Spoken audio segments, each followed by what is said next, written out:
अस्सलाम वालेकुम। बह तुहद दोस्त सोफी रफीक छुस अक लटन बे तोह ब्रोह कनित हाजिर अख नो यूट्यूब लेक्चर हेत आमुत। यथ लेक्चरस मज डिस्कस करो आज अकाउंटिंग कन्वेंशंस। चूंकि तुह मालूम अम ब्रोह तम वीडियोज अपलोड गए, आज छुस बह तिमन मज तुह सतन डिस्कस करान जनरली एक्सेप्टेड अकाउंटिंग प्रिंसिपल्स। और मे तुह इनिशियल स्टेज पे वोनमुत कि यम अकाउंटिंग प्रिंसिपल्स यम हेकान दोन कैटेगरीजन मज तकसीम कर। अड़ कॉन्सेप्ट्स तो अड़ कन्वेंशनस। और कॉन्सेप्टन मुतलिक वोन मे तुह यम फंडामेंटल पिलर्स, यम तिम बेसिक एजम्पशनस यमन एजम्पशन पे सब्जेक्ट दरित छो। और वनिस ताई कर मे तुह सतन सारी कॉन्सेप्ट्स डिस्कस। वन स्टेज सेट ये डिस्कस करो कन्वेंशनस। और बह कर तुह अक लटन बे रिमाइंड, कन्वेंशनस कस्टम्स यम ट्रेडिशनस यम over a period of time follow आमित करान और आज तम फॉलो करान। आज कर बह तुह सतन चोर इंपॉर्टेंट अकाउंटिंग कन्वेंशनस डिस्कस। इमन मज अख convention of full disclosure, back convention of consistency, back convention of conservatism तो ब्याक कन्वेंशन ऑफ मेटीरियलिटी। बह कर तुह बे अक लटन रिमाइंड, कन्वेंशनस मुतलिक थयु तुह याद यह कन्वेंशन यह कस्टम यह ट्रेडिशन इस over a period of time accountant रूदमित फॉलो करान और आज तम फॉलो करान यम सात बुक्स ऑफ अकाउंट्स प्रिपेयर करो। और तिमन कन्वेंशन मज चोर इंपॉर्टेंट कन्वेंशनस यम मे तुह सत डिस्कस आज करें। अम ब्रोह कि बह वन इन चोरन कन्वेंशन मुतलिक तुह कि बह तुह रिक्वेस्ट करान कि अगर तुम गोडिक लट यूट्यूब चैनलस पे तुम करो YouTube channel subscribe, bell icon दबाइजो जरूरी तिकाज कि प्रथ कह अपलोड गसन वाले वीडियो नोटिफिकेशन हेकु तुम तेल रिसीव कर। सत सत करियो यह पन्न दोस्तन पन्न अजीजन सतन शेयर ताकि ज्यादा से ज्यादा लूक हेकन, ज्यादा से ज्यादा स्टूडेंट्सन हेकि यम चैनल सतन फायदे वात। सत बह तुह दयानतदारी तो अमानतदारी सान यह कत वन कि अगर तुह रियली यह चैनल फायदे दिवान और यम मज तुह कह हेचन खतर मिलान, तेल सान हौसला अफजाई खतर तेल कमेंट्स करान, बे यह शेयर करान। माय डियर फ्रेंड्स, त्रीम रिक्वेस्ट कर बह यह कि वीडियो तुम आखरस तान जरूरी वुचान तिकाज कि कह इंपॉर्टेंट चीज गु तुम मिस करें कह। वलियो अजुक वीडियोस मज करो गोडुक चीज डिस्कस, सह गो कन्वेंशन ऑफ फुल डिस्क्लोजर। यह कन्वेंशन ऑफ फुल डिस्क्लोजर अगर तुम वुचो लफ्ज फुल डिस्क्लोजर मतलब गो प्रथ कह वनियो, चूरम थयु कह, don't hide anything. Full disclosure च कर डिस्क्लोज सोरे कह। गो अकाउंटेंटस वन कि यम सातन च फाइनेंशियल स्टेटमेंट्स बनावक, यम फाइनेंशियल स्टेटमेंट्स हसा गछन इम हसा गछन आसुन means of conveying instead of concealing.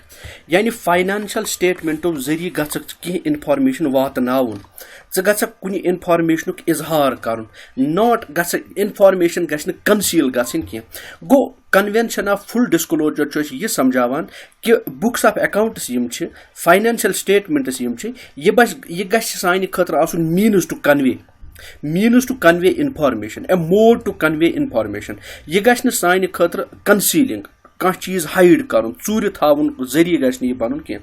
Go accountant Yama सातन financial statements बनाए सह गछ तिम ऑनेस्टली प्रिपेयर कर और योस ति मेटीरियल इन्फॉर्मेशन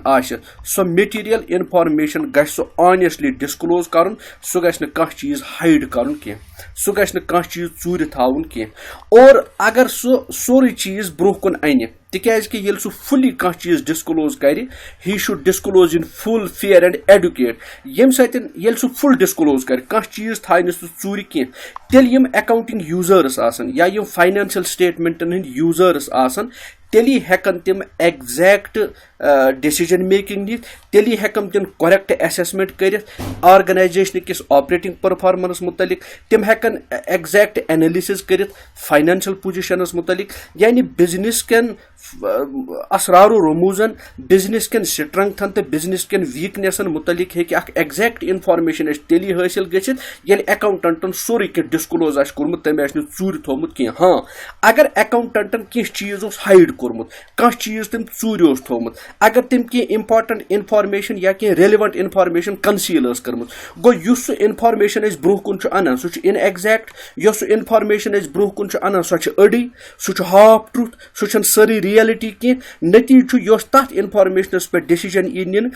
तथ इन्फॉर्मेशन पे असेसमेंट गि सह असेसमेंट रॉन्ग तम डिसीजन रॉन्ग इसलिए अगर करेक्ट डिसीजन नीन अत मन रेस्पॉन्सिबिलिटी निभावन अकाउंटेंटस कि तमिस सोरे कन्वे कर तमिस सोरे डिस्क्लोज कर and he has not to conceal anything he has not to hide anything तमिस कह चीज हाइड कर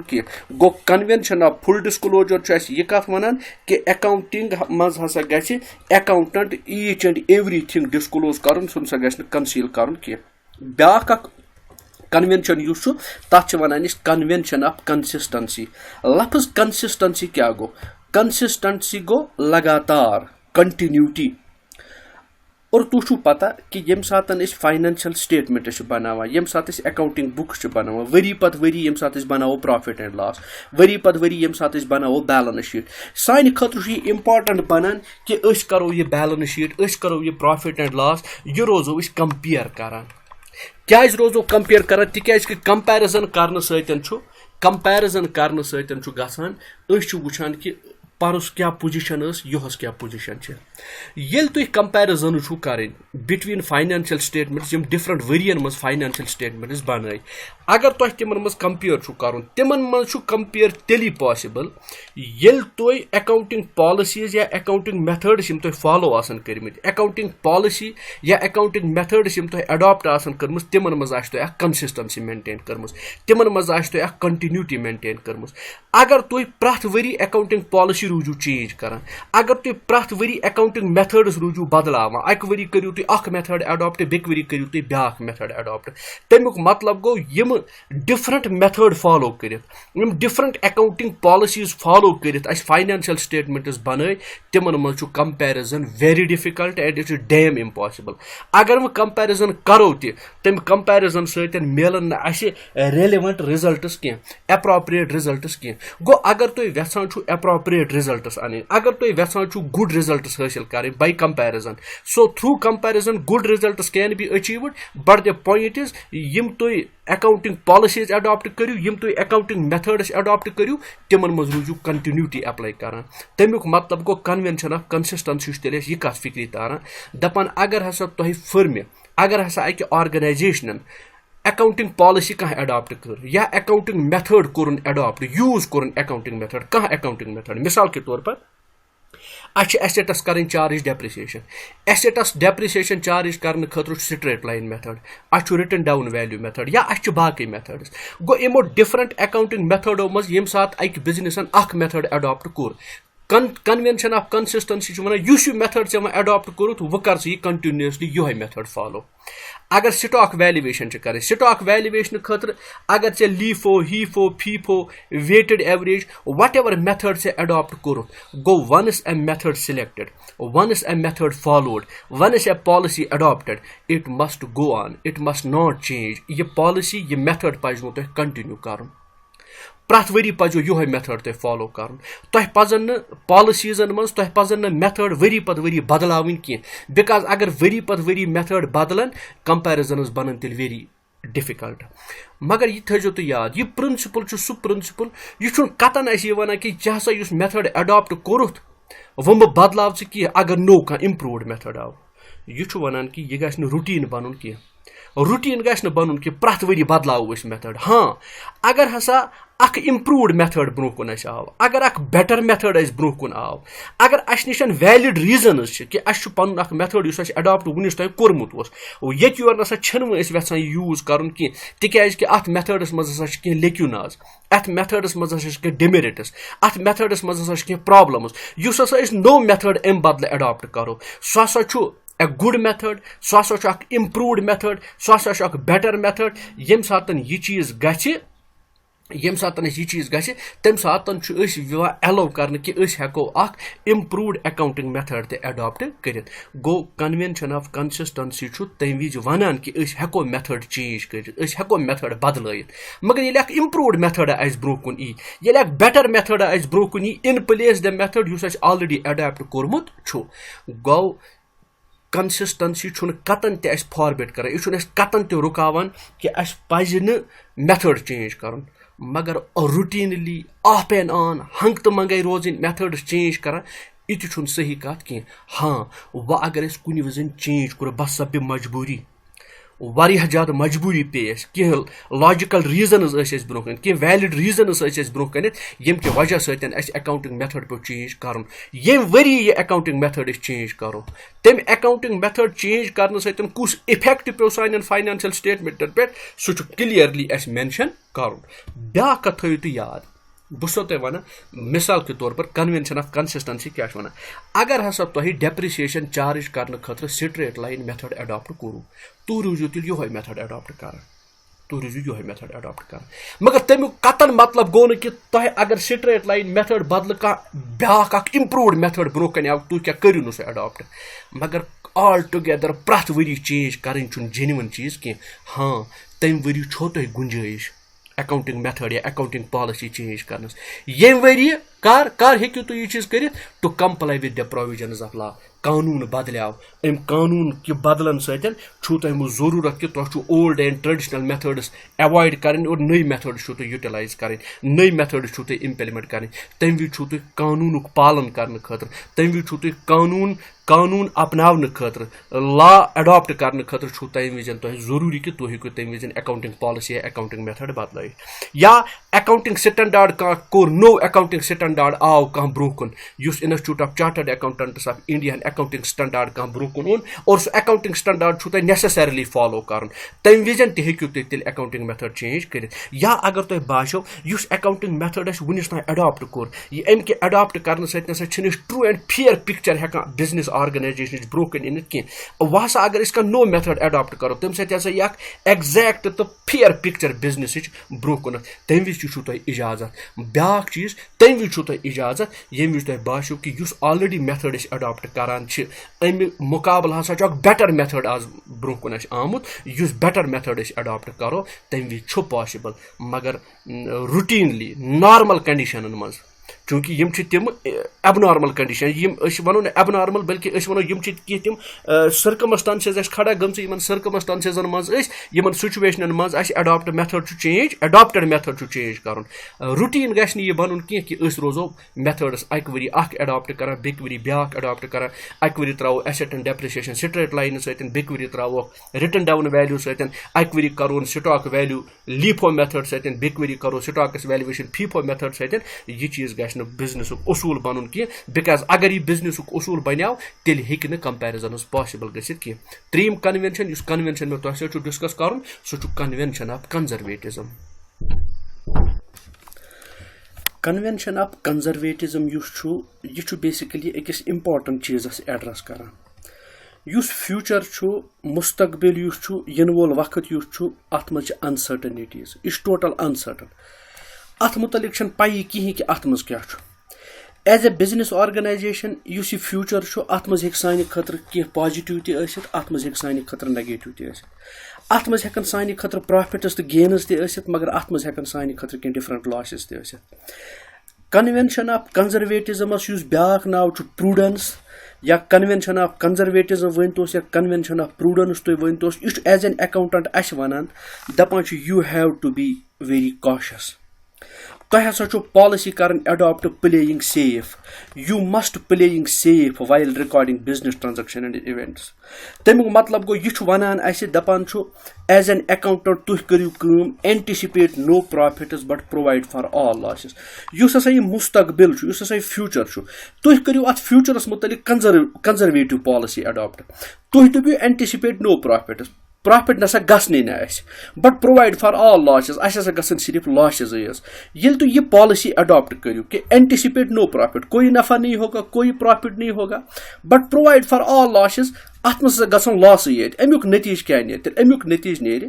अगर तुह प्रॉफिट पगह गसन ति चूंकि तुम एक्सपेक्टेड कर्मित कह तुम एंटिसिपेट कोर्मुत कह तुम प्रॉफिटस मुतलिक कत वनमज कह अगर यह गो तो दिस इज गुड थिंग यह गो असल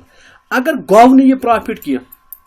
अगर गो न यह प्रॉफिट कह लॉस योत गो मगर तुम अज रूदमित लॉस खतर तैयार but provide for all losses मतलब क्या गो प्रॉफिट के लिए आप कोई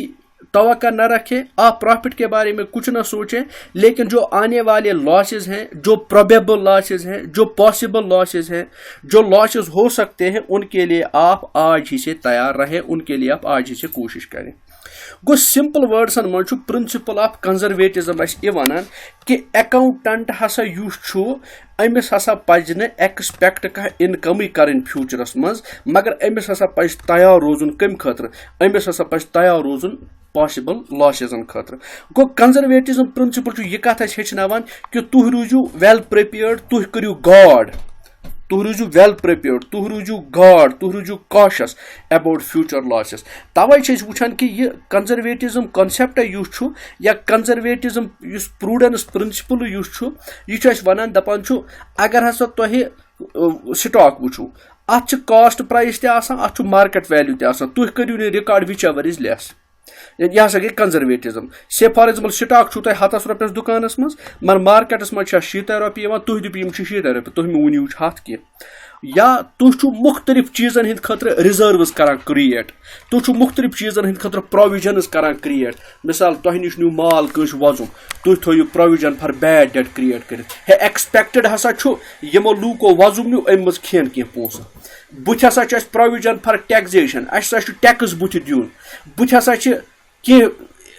इमरजेंसीज हसा गसन अराइज यम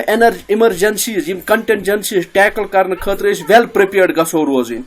ओ यम ति प्रोविजन्स या यम ति रिजर्व्स क्रिएट करान यम करान on the basis of by following this principle या बाय फॉलोइंग दिस कन्वेंशन यथ कन्वेंशन वन कन्वेंशन ऑफ कंजर्वेटिज्म बह वन सिंपल वर्ड्सन मज कन्वेंशन ऑफ कंजर्वेटिज्म वन leave something for a rainy day या be prepared for a rainy day और रेनी डे खतर प्रिपेयर कर